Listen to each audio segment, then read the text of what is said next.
Welcome to Hey Therapist. I'm your host, Leslie Ross. With me is my producer, Jay Wesley Lindley. Let's get mental. Hello, everyone. Welcome to Hey Therapist. We're back again, guys. So today, what we are going to talk about, because we touched on it last week and we've touched on it before in some of our other conversations, but we're really going to dig into some attachment styles. So it may go on for a couple, depending on how long we go on styles, because I don't want to pack everything in. I want everybody to get what they need. So, it may be one episode, it may be two, maybe three. We'll figure it out as we go, as I start editing, as we start talking. We are going to talk about attachment styles today. There are 4 basic attachment styles: fearful, avoidant, secure, and anxious. We're going to kind of work through those. We've talked about what our attachment styles are. But we'll go over it a little more. But what I wanted to start with is the fearful attachment style, because it's not as common. Like avoidant, anxious, and secure are top mostly attached. These can be very confusing for a lot of people, and it's been so funny since we did bring it up on the pod. I didn't really realize that so many people were actually listening to our pod, because this has been something that people have talked to me about in person. They're like, oh, the attachment style situation, and I'm like, oh, you listened, because one of our listeners months ago that is a therapist reached out to me and asked me for us to talk about this. We really have not had a plan, guys, to really discuss attachment styles until this last session that we were in, and it came up. It's been super interesting to talk to other people about their attachment styles, and I did not realize that so many friends of mine that I find to be very confident don't possess the attachment style that I thought that they would have. Sure. So it's been really, really cool to discuss this and this be a general topic lately. Leslie and I were talking in this week prior to this session today. She said, let's talk about attachment styles. And I was super excited about it because we have not dug deep into each one. And I know somewhat about most of them, but the fearful one. So I'm really excited for you to break this down, even for myself, so that I understand it better, because I do feel like that once you understand it, the different attachment styles, you even see your friends differently. Absolutely. And there's so much more grace given to people.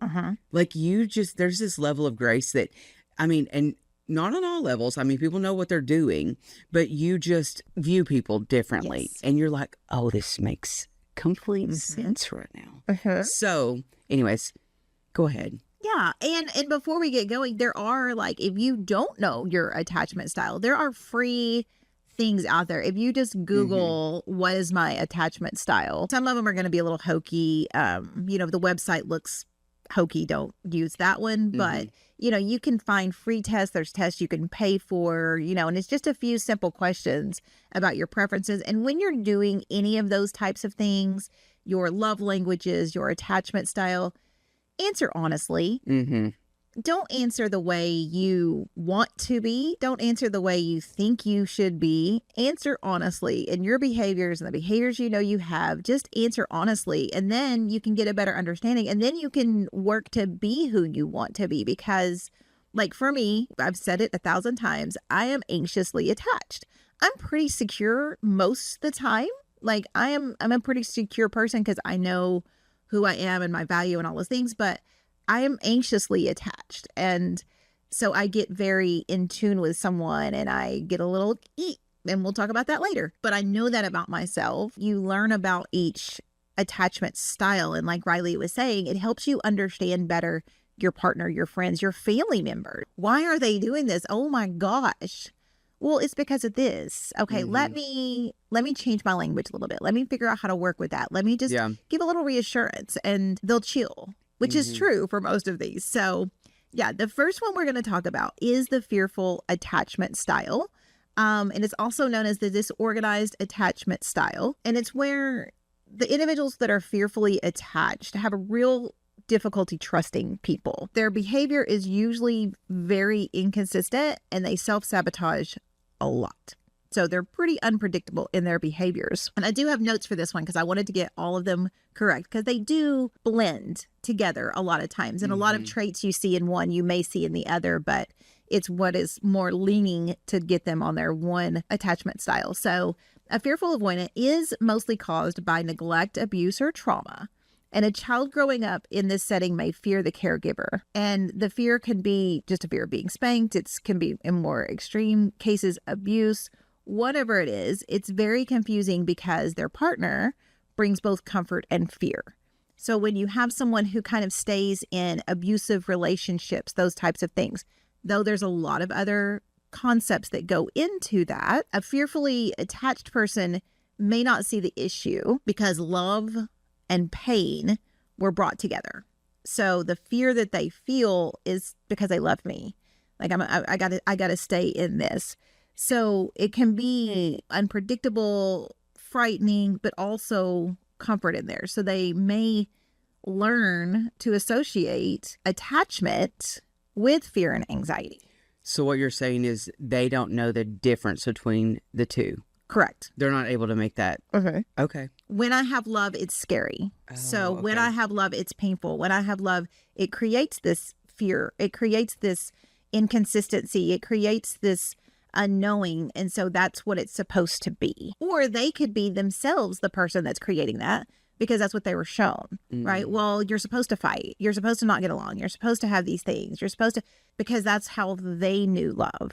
And a lot of times how you learn love is how you show love, right? So which is why we have these attachment styles, because it's what we mirror, it's what we learn. So they learn that the person that they can depend, that they're supposed to depend on is also the ones that hurt them. So it becomes the water becomes very dirty, if you will. Yeah. Very murky. It's very murky, very messy. And so when you have neglect as a child, they don't receive the emotional or physical care they need to be secure and loved. And this can lead to that sense of abandonment and insecurity, which also makes it hard to form healthy attachments in adulthood. Signs of a fearful attachment style include fear of rejection, which, see, we all have. So, it's one of those things that nobody wants to be rejected. Even the most secure person, we don't want to be rejected. No, right? I mean, I am I rate as secure from the test, and I don't want to be rejected. Nobody wants to be rejected, but they're also the way I word it is they're a runner, they're a track star. They may go all in and be happy and feel that love and comfort, but then that gets scary. Because I don't know, what do I do with my hands? Like, what do I do in this situation? I don't know what comfortable love means. I don't know what secure love looks like. I don't know how to handle that. And they're afraid of what might happen. So they run away. They're afraid of the other shoe dropping. Or they're afraid of that comfort. It's just like with trauma and a trauma brain and an anxious brain and someone who's been living with PTSD for a long time. Once we kind of work on that, and, I've processed a lot of people that have like severe PTSD or complex PTSD, whatever. And once they become calm and once that brain shuts back down and they're relaxed and they're not living in that fight or flight state all the time, they're like, I don't like this. I don't like this normalcy. Like it feels boring.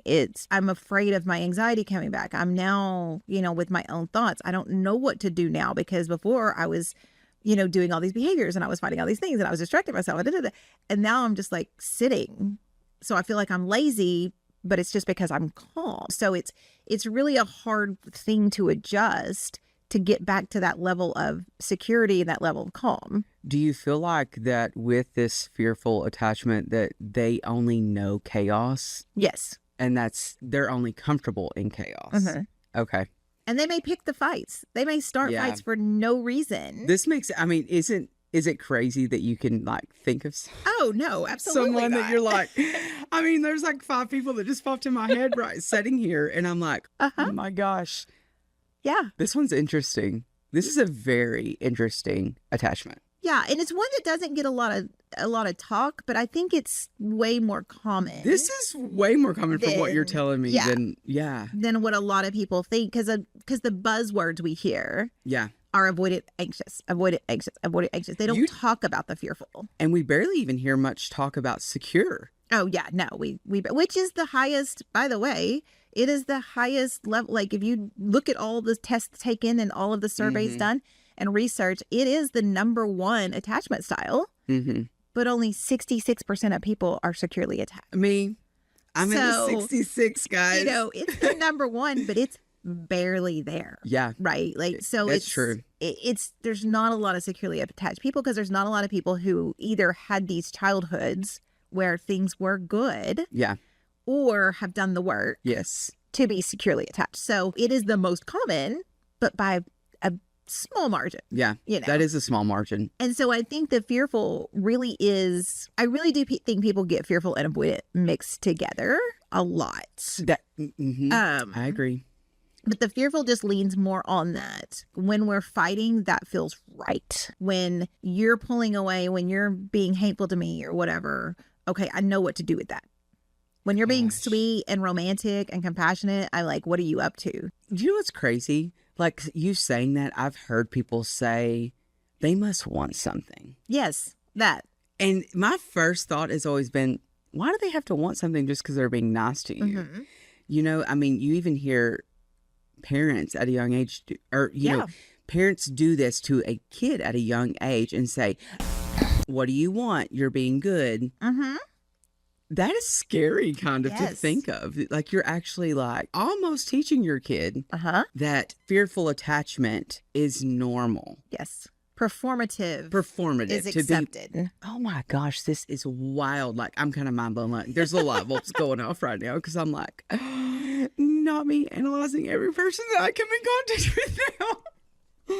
And I already do that anyways. Right, and it's so bad. You would... Oh gosh, Leslie, you would not believe how many people recently have come up to me and said, I'm pretty sure you need to go back to college to be a therapist. There's no money in it. And I'm like, not with what Leslie's been telling me she's dealing with. I'm not doing it.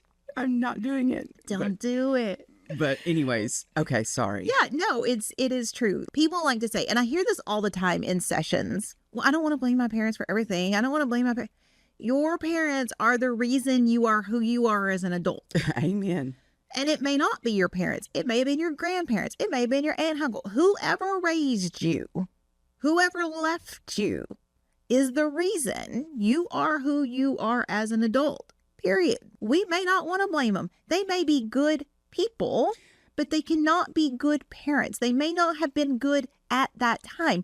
We have to take into account your parents may have come a long way. And that's usually when I get that is, well, I love my mom. She's done the work. We've had a great relationship the last blah, blah, blah, blah, blah. That's cool. That's not who she was when you were a child. Yeah. When you were a child, she had addiction issues, or she brought you into abusive relationships, or she left you with your grandparents so she could go live her life because she had you too young, or whatever excuse was used. That's abandonment. That creates a certain type of feeling in your young little body that's self-centered. And that's how you develop your attachment styles. It's how you develop your personality. It's how you develop how you love, the way you view the world. If you grow up thinking, well, the people that love me leave me, it doesn't make for good adult relationships unless you've worked on that. And that you can always too, because we've all went through some type of parental trauma. For sure. It doesn't matter. I mean, there's some kind of parental trauma.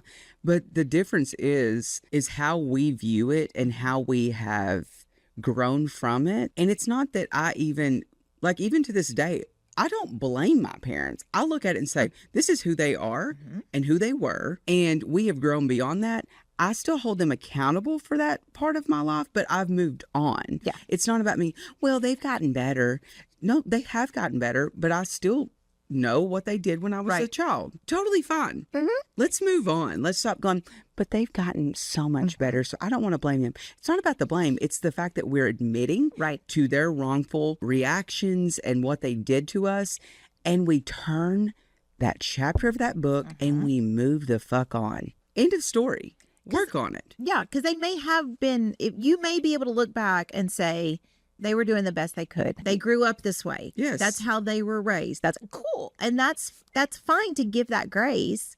but also recognize that that little kid that was you growing up in that environment did not get what you needed. Yeah. Period. And then let's heal that little kid. Yes. And move forward to a healthy adult. Absolutely.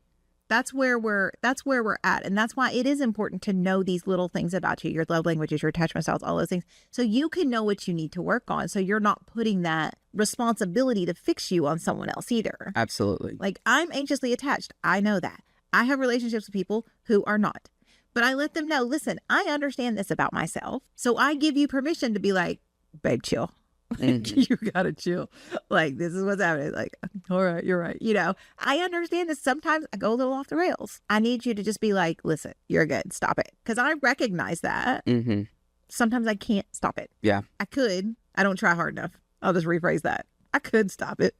I don't try hard enough to stop it. Yeah. It just takes over sometimes. Yeah. And that's okay. Yeah. Because they're aware. You are aware. There's no secrets here. So when we're talking about our fearful people, though, people who have that fearful attachment do tend to grow up with more mood or personality disorders and substance use disorders. And they may disassociate or detach as a way of coping. Again, that may feel very avoidant. They may be avoiding, but they're detaching because that's what trauma teaches you to do. That's what fear teaches you to do, is to go into a different place, to go into a happy place, to go into these different settings, to be able to just truly tune things out so that you're not having those feelings. And they may engage in some self-destructive, risky behaviors like self-harm, all of those things, because they're trying to be in control of that fearful feeling. They want to be in control of that emotion. If something's going to scare me, I'm going to do it to myself, which is why we're doing these risky behaviors, which is why we're jumping out there and making bad decisions or dating people they know they shouldn't be dating, or being involved in situations they know they shouldn't be involved in. It's because that brings them comfort in a way. It's kind of like the kid that gets in trouble for attention. People are like, what are you talking about? Why would they do that? Because it's when they get attention. So if we're out there and we're fearful, that feels right. You doting on me goes back to, like you were saying earlier, what do you want? What's your angle here? I don't know what to do with this. Yeah. But if you yell at me, I'll be good, which is just so wild. But that is what we've grown up with. That's what we're used to. That's what feels right for them.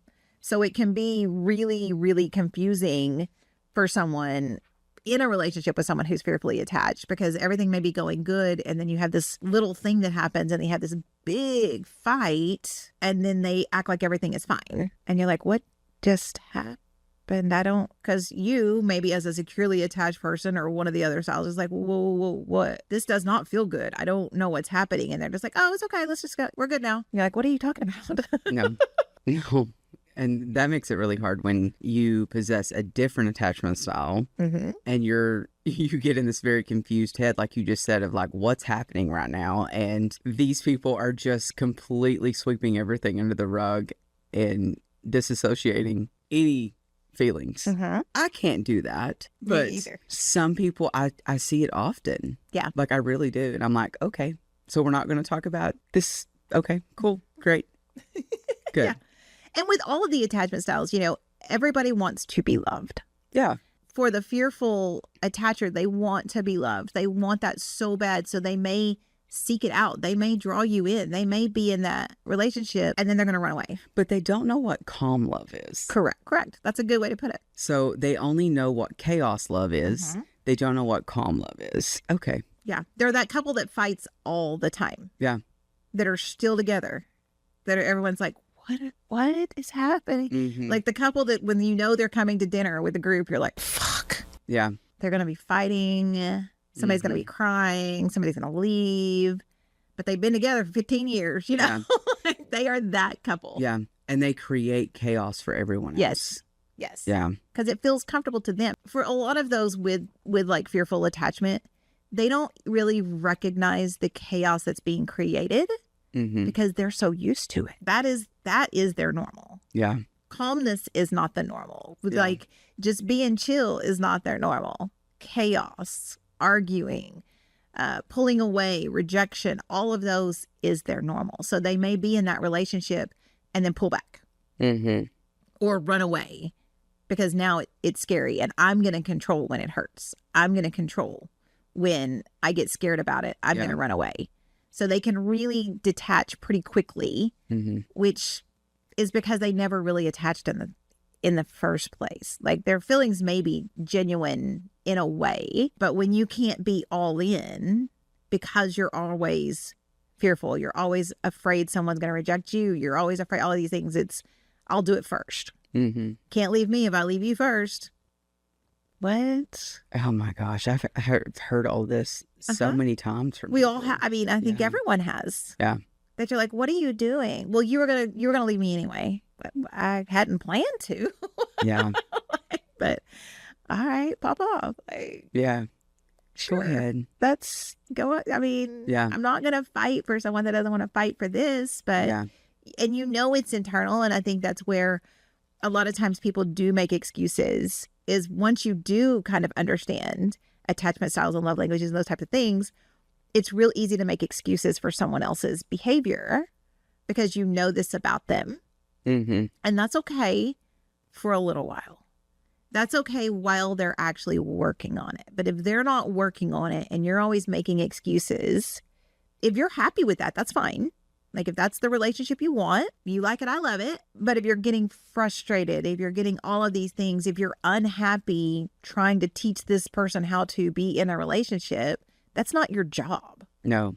You can love them from a distance. You can love them forever, but that doesn't mean they need to be in your life. There's also a side of that too that we have to be very fearful of when it comes to mixing your attachment style, of you not changing who you are, right, to melt into what they need, if that makes sense. Like, I actually have seen this happen where I've seen couples change and them kind of chameleon a little bit into what they don't know is their attachment styles, and these attachment styles start like intermingling. Yes. And this one over here that is, let's say that they're avoidant, and then you have one over here that is secure, and the secure person over here starts becoming and melting into this avoidant type of personality. Right. Because they love them so much and they don't want to see them get hurt or, all these things. And we do have to be very fearful of that. Be very mindful, I guess would be an even better word. Not fearful, but mindful of standing true and strong in who we are and remaining faithful to our attachment style, or growing to better ourselves to that more of a secure. Right. Because the goal is to be secure. Absolutely. Everyone's goal is to be secure. That's where we want to be climbing the mountain to get to. But you have to be very mindful to not mold and change who you are to fit into, if that makes sense. Yeah. I hope that makes sense. No, it makes sense. Because I think what you're saying is it's really about setting those boundaries too. Yes. Is knowing who you are and what you want and what your expectations are. And again, if someone is working on it, like if you want to work on it and be better and do better in a relationship, I can do that for you, but I'm only going to do it for a little while. Exactly. Because apologies without change is manipulation. And if you're saying I'm trying and I'm seeing no try, then you're not trying. Yeah. And if that is your try, it's not good enough for me. Yeah. And that's okay. It can be not good enough for you. Yeah. And you may think, well, that's kind of shitty because they're actually trying. That's fine, but it's not good enough for you. And you have to stand on that. You have to remember that. You have to think about that when you are having those conversations and talking about it. Is this is not good enough for me. Yeah. I appreciate that you're trying. It's not enough for me. And you can say that I'm shitty for that, and that's fine. I will be the bad guy in the story, but for me, it's not enough. I have to move on. And so it is important to know where you are and to not lose yourself into those relationships. Yes. So if you are listening and you say, oh my goodness, this sounds like me, how do we work on that? So some of the things you can do is really be aware of your thoughts and feelings. And you have to pay attention to how you feel in relationships and what thoughts are going on in your mind. If you notice that you're feeling fearful and anxious or want to disassociate, you may have that fearful attachment style. And why are you feeling that way? So what is prompting that emotion? Is it because it feels good and that's scary? Okay, let's work with that. Is it because this person really is raising your spidey sense and there's something intuitively coming through? You really have to sit in that, especially when you know your style, because sometimes things may come up and you're like, oh, red flag. It may be your red flag though. It may be on your side of the field, not theirs. So it's like, am I just reading more into this? Am I really feeling this way? Or is this because I am scared? Is this because I'm expecting it to be bad and it's not? So what are they like? Am I having these thoughts of what are they after? What's going to happen? Why is it not scary? So you really have to sit in those thoughts. And if you're with someone who has the secure attachment style, it can be a very safe place. They're going to do anything they can to make you feel safe and secure. And they're going to be patient with you, even though they know you're scared. They're going to do all of those things.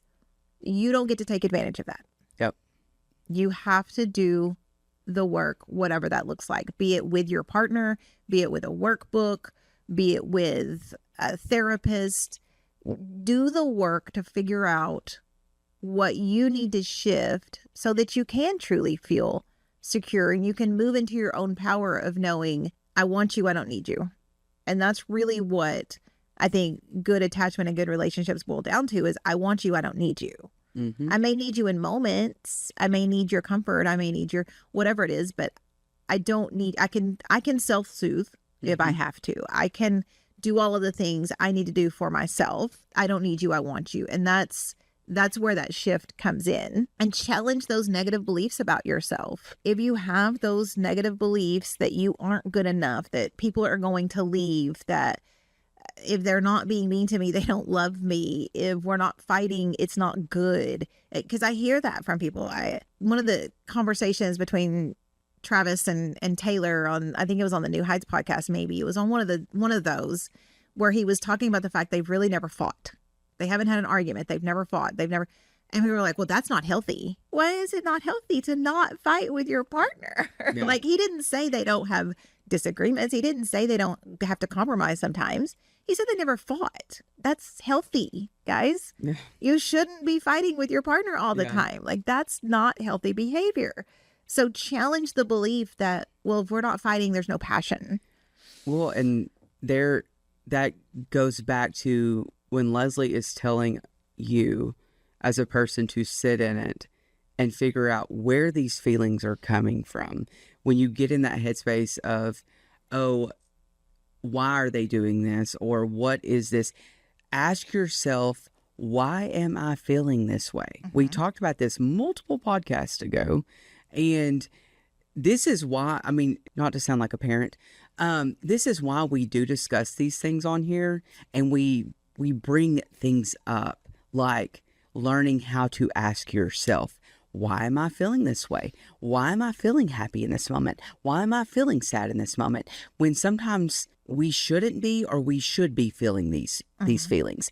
Learn how to understand why you are feeling emotions and you're wanting to have a reaction in certain situations. Figure it out. You digging deep and setting in that is how you figure out how to heal yourself. Exactly. Yep. You setting in that. And if you do have this fearful attachment style and you have all these personal red flags, not their red flags, your personal red flags start waving, then maybe you go, okay, I'm going to start journaling. I'm having this feeling, and why? And start bulleting. My mom maybe abandoned me. I was abused as a child. These are real things that we hear all the time. I know Leslie hears them. I for sure hear them behind the chair, and it kind of blows my mind that people open up and tell me some of this stuff, because I'm like, wow, okay.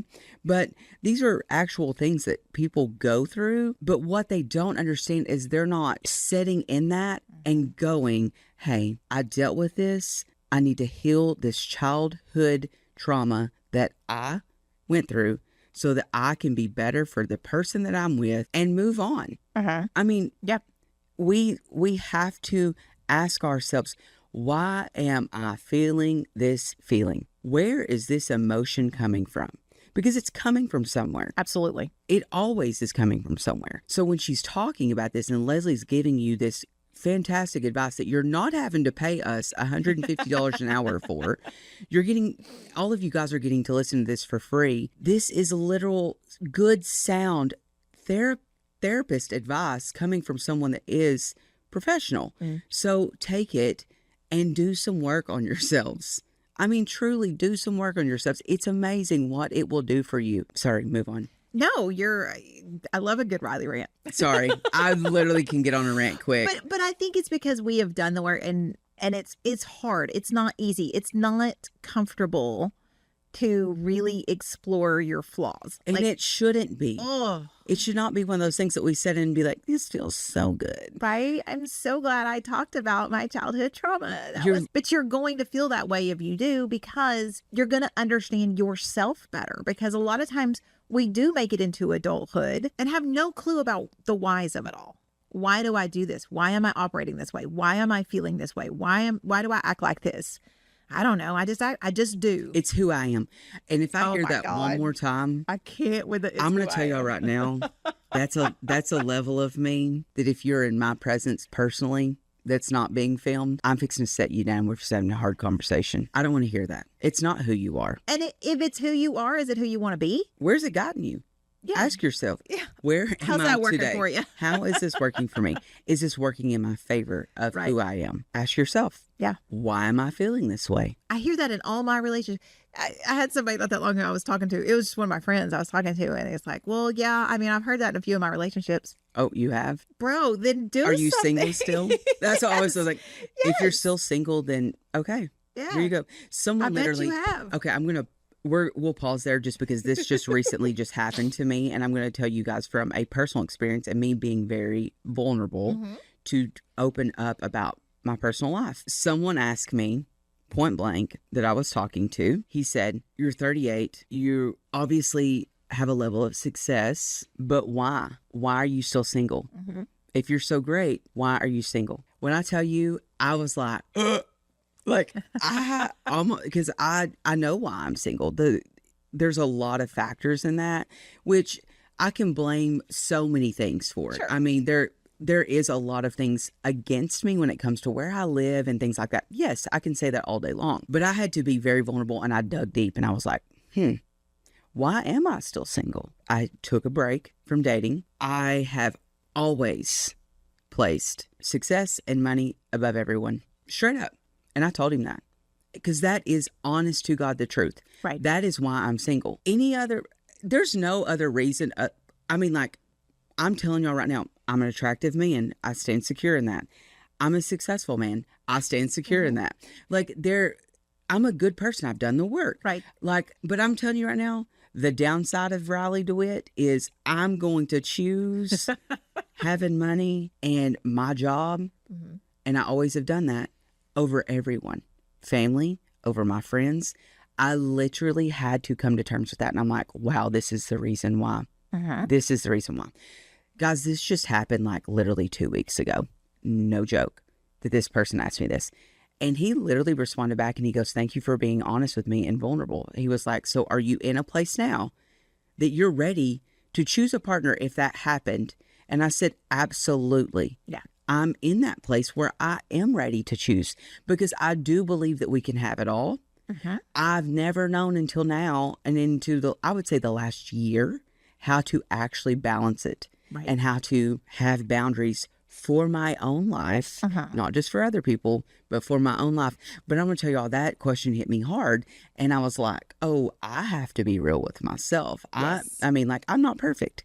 I'm pretty damn close, but I'm not perfect by any means. I still have flaws, and that is a flaw of mine. I know it is. I know for a fact that I choose money over people, and it's not good. Right. It's not a good thing. It's not. That is a red flag to a lot of people, and it should be. No one should look at me and go, "Oh yeah, he's just so successful. Like, we'll be fine."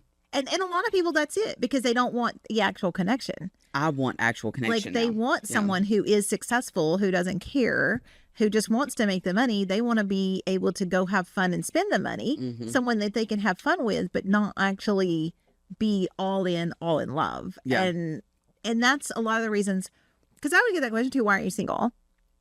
Because I kind of choose to be. Yeah. There's plenty of people out there on the roster, in the waiting list, that I could be like, you know what? Come on, you're being called up to the big leagues. Like, let's go. And they would be more than happy to be with me. Yeah. But I don't want them. Yeah. But I could be in a relationship with a person who is obsessed with me. Yeah. But I don't want them. Mm-hmm. Like, I want my person to be obsessed with me. Don't get me wrong. Like, I do want to be. But I want it to be mutual. Yeah. So, I mean, there's plenty of people, and I'm sure that you've had the same thing. Like, there's plenty of people you could be in a relationship. Oh, for sure. I don't have to be single, but it's not anyone I want to put my energy into, because it's just not it. And I know it's not it. And I know that even though that they probably would be okay with me not being all in, just the fact I was with them, I'm not okay with that. Yeah. But there's a lot of people that are. It's the find someone who loves you more than you love them theory. Yeah. I don't like that. It should be mutual. Yeah, I agree. So it's definitely been a choice, I think, for both of us. And sometimes it's a hard dig when someone asks you, then why are you single? If your life is so great. And it has been a choice. It's definitely been a choice. But why have I been single for so long? Because of my own issue with choosing other things above a person. Like, I know I did. My gosh, I've chosen money over myself. Yeah. Before. I mean, truly. Absolutely. Over myself. So, it's not a easy thing to have to admit, but people do appreciate it. They appreciate it. And that is another sign of growth as a person, for you to not be, well, I don't know why I'm single. I'm just, I just had some bad luck, which may be true, but there's some other reasons. Single. You know why you're single. And be honest with people, because people actually appreciate it. Just, even if your reason is, I just wanted to be out in these streets. Yeah. Doing what I would do. That's right. Then be honest with people. To wrap up our fearful attachment, really it's just about being aware. Seek out those positive relationships. Be aware of your triggers. Be aware of what's going on inside you. Challenge your negative beliefs about yourself, your negative beliefs about relationships.